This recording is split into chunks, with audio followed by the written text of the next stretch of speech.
So the first thing I'd like to do is to thank Darren Slade for allowing me the opportunity to take part in this online conference about atheism. I'm sorry that I couldn't be there in person. I had technical difficulties with my computer, but I'm recording my presentation now, so hopefully people can see it, and if you'd like to contact me to discuss it, that's possible. My email is Robert Vinten, all together, no underscore, Robert Vinten @gmail.com. So let's just share my screen first of all. Share screen.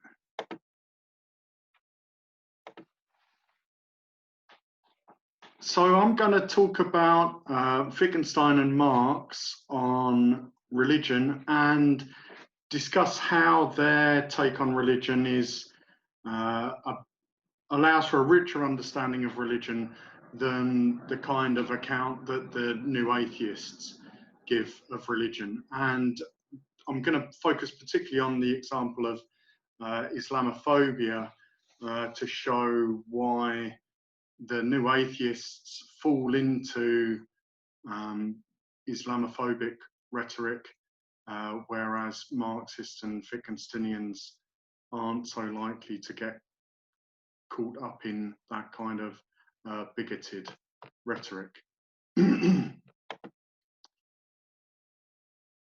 So, according to the Pew Research Center, 84% of the world's population has a religious affiliation.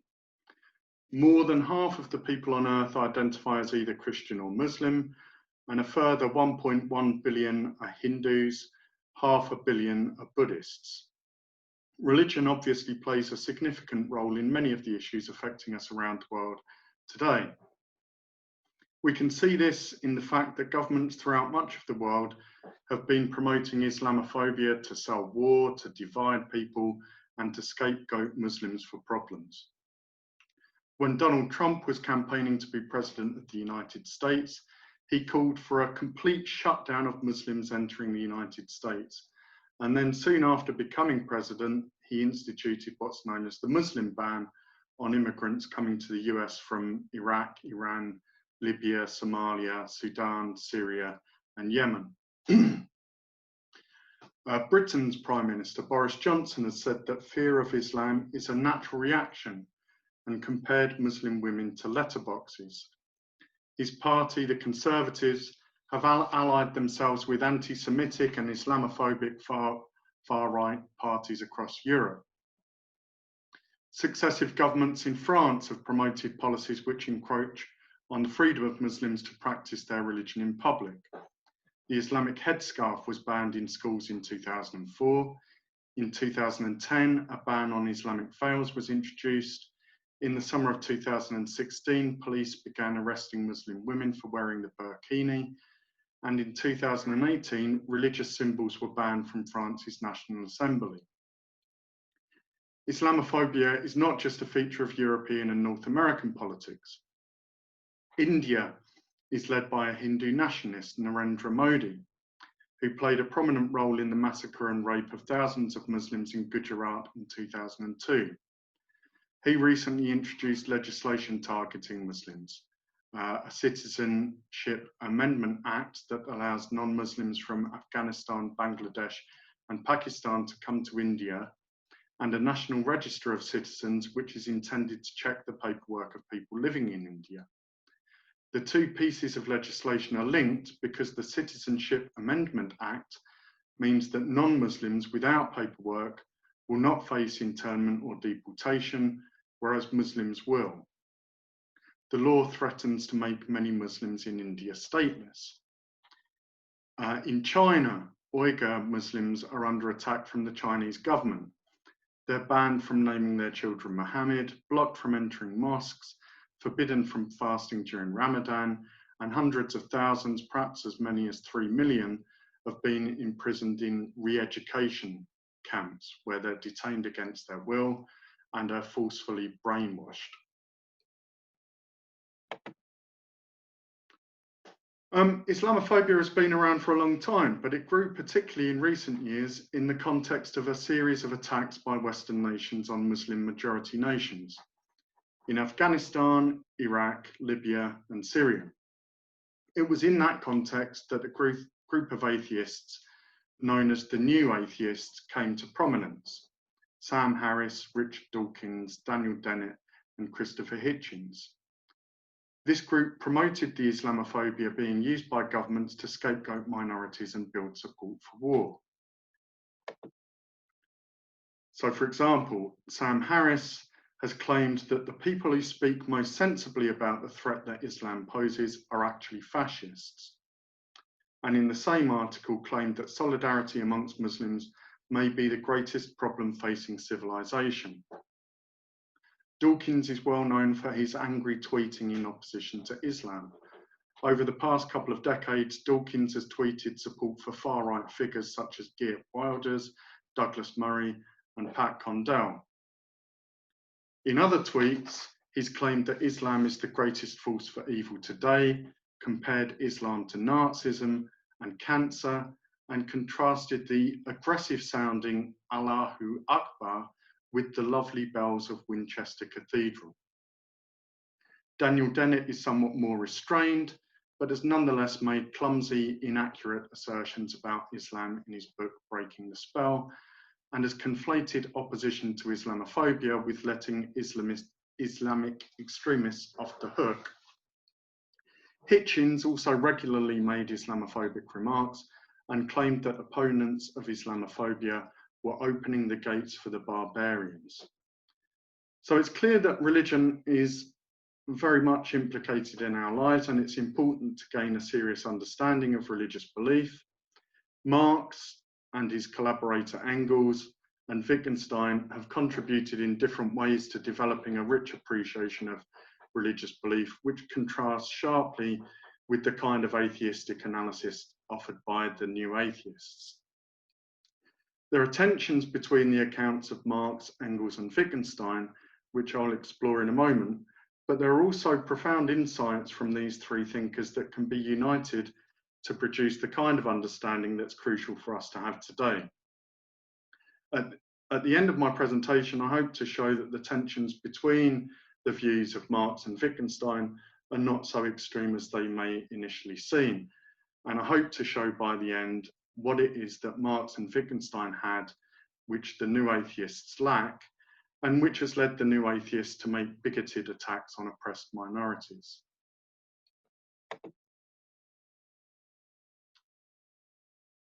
So one aspect of the Marxist account of religion is that Marxists accept the Enlightenment accusations against religion.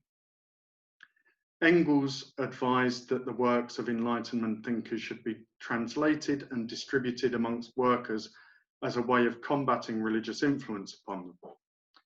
The picture that Engels had of religion was of it being in direct conflict with science, in such a way that the space for religion gradually shrunk as scientific knowledge grew.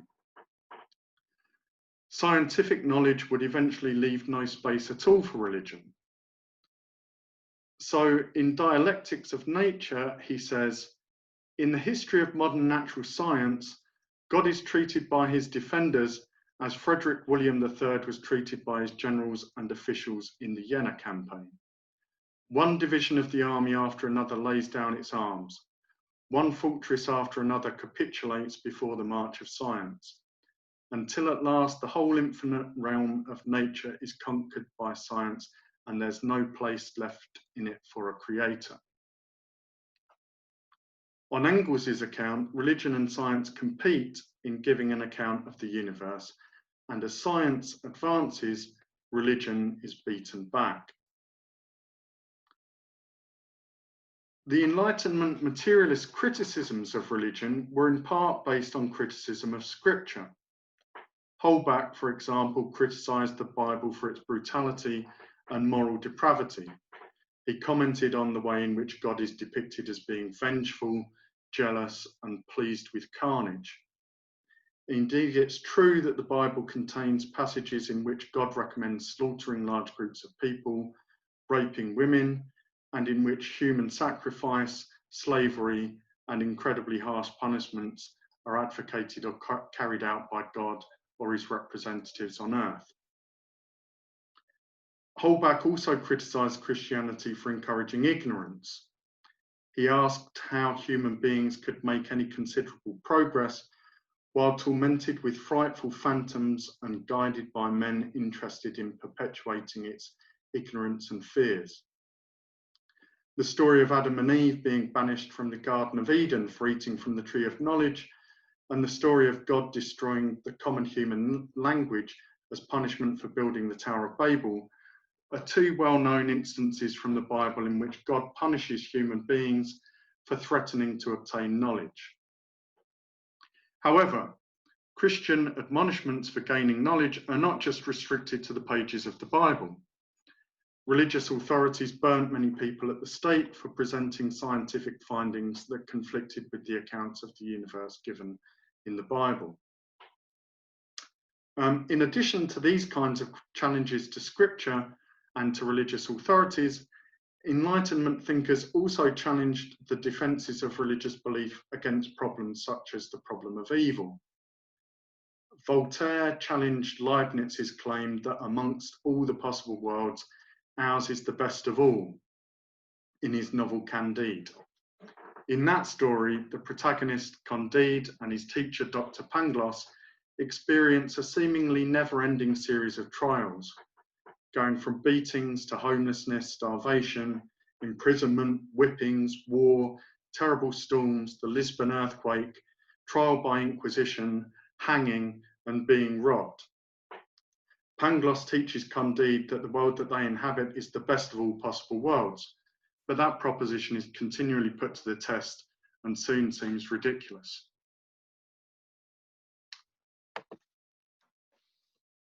Besides the deists and the atheists associated with the French Enlightenment, Marx and Engels were also strongly influenced by Hegel and by thinkers influenced by Hegel such as David Strauss, Bruno Bauer and Ludwig Feuerbach.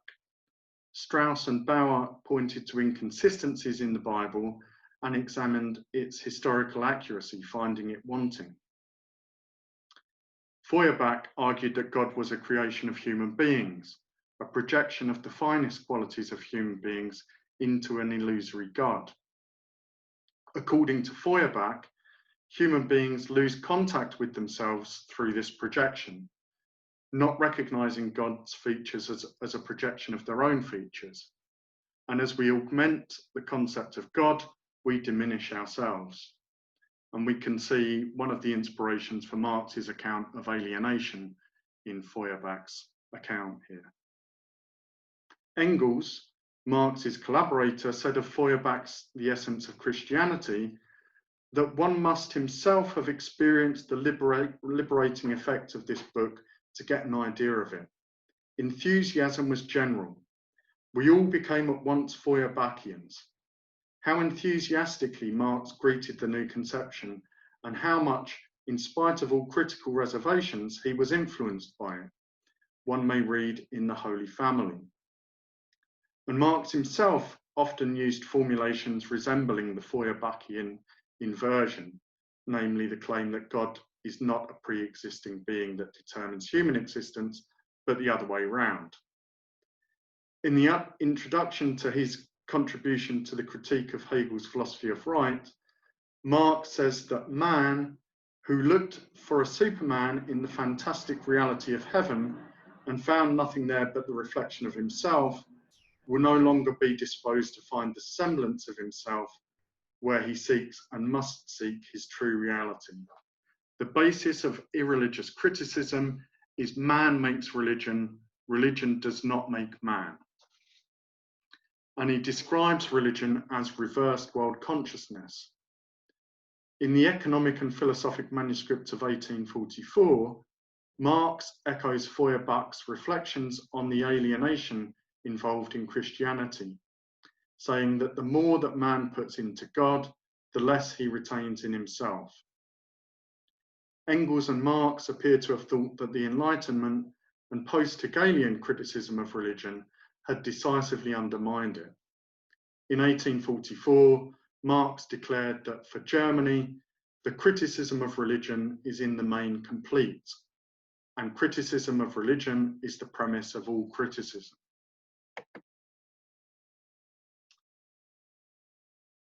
So it seems as though there could barely be a starker contrast to Marx and Engels' take on religion than the account of religious belief that we find in Wittgenstein's work. Whereas Marx and Engels think that evidence and reason undermine religion and that the rational critique of religion is essentially complete, Wittgenstein thinks that religious belief differs from scientific belief in significant ways. So in his lectures on religious belief delivered at the end of the 1930s, Wittgenstein pointed out that in religious discourse, we use such expressions as, I believe that so-and-so will happen, and use them differently to the way that we use them in science. Of course, Marx and Engels may well agree that religious and scientific discourse are very different to each other. Where Wittgenstein disagrees with Marx and Engels is in thinking that religious propositions have a logical role, and that given this logical role, they cannot contradict the kind of empirical conclusions that scientists come to. What does this peculiar logical role amount to? In his lectures, Wittgenstein used the example of the Last Judgment. He suggests that belief in a Last Judgment might guide someone in their life. They might say that they have proof that a Last Judgment will happen, but we shouldn't necessarily take that person at their word. Other aspects of their behaviour might indicate that they do not treat their belief in a Last Judgment as being something that might be proved. It could be that they treat their belief in a Last Judgment as an unshakable belief. That is, according to Wittgenstein, it will show not by reasoning or by appeal to ordinary grounds for belief, but rather by regulating for all in his life. So this belief, on Wittgenstein's account, plays a regulatory role. It's a rule that guides someone in how they lead their life. And moreover, it's unshakable. That is, it's resistant to apparently contrary evidence. If someone were to believe in the Last Judgment on the basis of evidence, then that belief wouldn't be a religious one. As Wittgenstein says, the point is that if there were evidence, this would in fact destroy the whole business.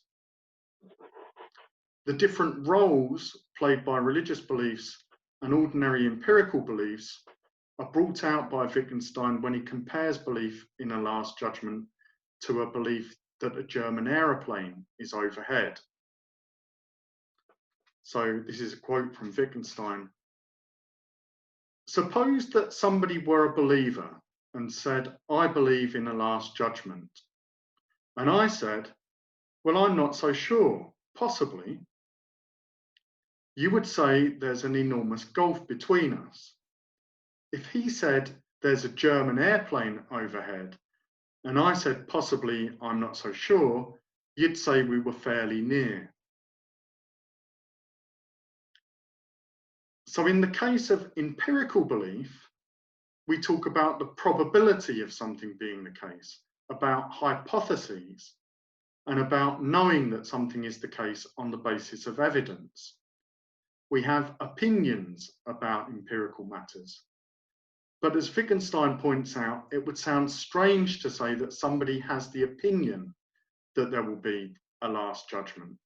In the case of religious belief, we talk about dogma and about faith. These differences reflect the different roles played in our lives by scientific practices and religious ones. We play different language games when we worship, pray, and express our religious beliefs to the ones we play when we conduct scientific experiments and report on empirical observations.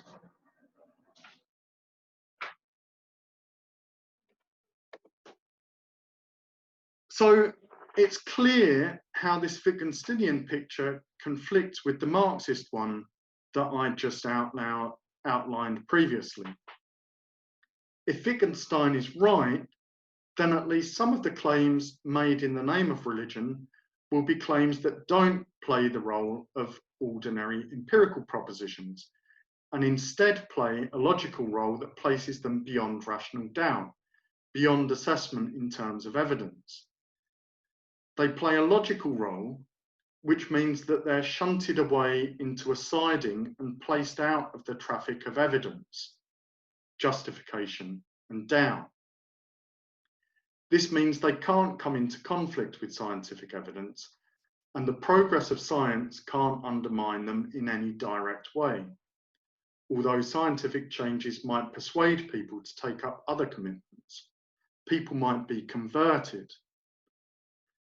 So it seems that there's a clear difference between the Marxist view, which sees religion as capitulating before the march of science, and the Wittgensteinian account, which doesn't think of scientific evidence as contradicting religious belief.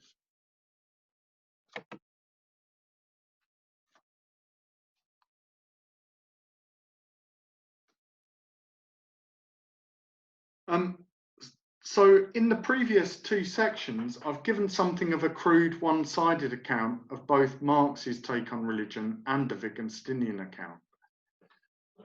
Once the pictures are filled out a bit more, we'll see that although the tensions outlined above are genuine tensions, there is plenty actually in common between the two accounts. I'll start here by filling out the Marxist account a bit more, showing that despite Marx's critical attitude towards religion, Marxists are very often actually on the side of believers and have a more complex, less rationalistic view of it than I've indicated thus far.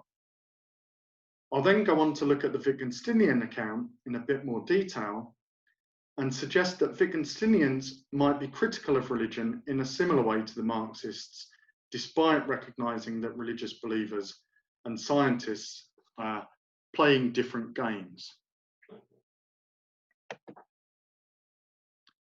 As Kai Nielsen has noted, although Marx and Engels accepted Enlightenment criticisms of religion, they didn't repeat the arguments of the Enlightenment in their own work, but rather wanted to show the role that religion plays in our lives.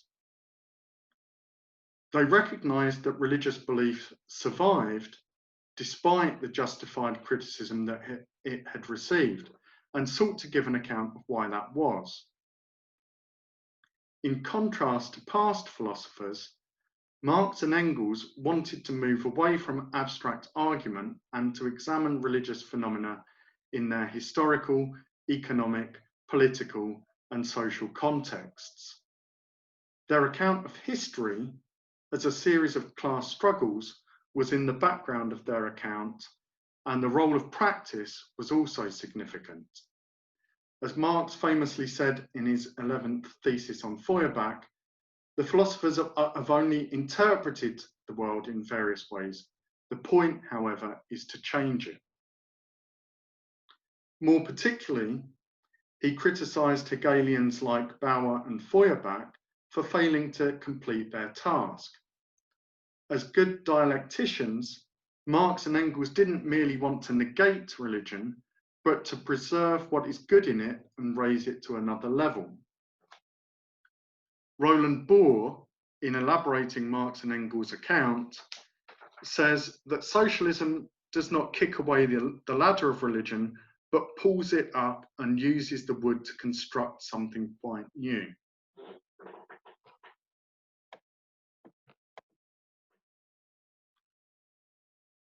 While Marx agreed with Feuerbach's inversion, man makes religion, religion does not make man, he wanted to go beyond it.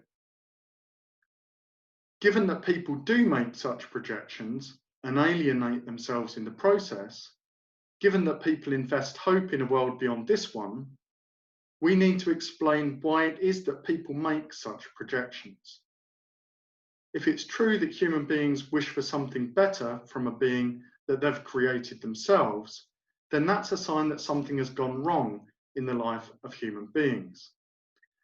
So it's urgent to understand the conditions that give rise to human beings investing hopes in a world beyond this one and in a being of their own creation. Here's Marx describing the task of philosophy. He said that the task, once the saintly form of human self-alienation has been unmasked, is to unmask self-alienation in its unholy forms. In a world in which many people live in dire poverty, labouring for the sake of the profits of others, a turn towards religion is a search for comfort and an expression of alienation. Thinking about it in terms of class, it's also convenient for the profit makers that people's dissatisfaction should be channeled into a world beyond this one, instead of being channeled into fighting the exploitation that they generate. Marx sees religion as primarily filling these roles.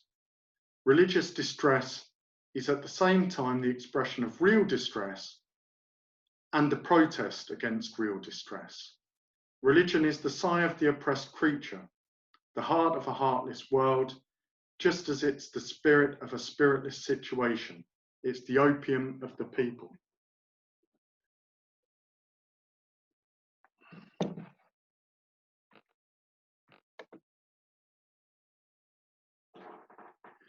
So if religion is an expression of distress in the face of exploitation, debasement, and alienation, then we should attempt to understand that real-world dissatisfaction. But the traumatic circumstances which underlie religious belief should not only be understood, but altered in practice so as to get rid of the exploitation and the alienation. Marx said that the criticism of religion ends with the categoric imperative to overthrow all relations in which man is debased, enslaved, abandoned, despicable essence. The way to move beyond religion to a new higher unity is to revolutionize the conditions which produce religion. So here's another quote from Marx. He said that once the earthly family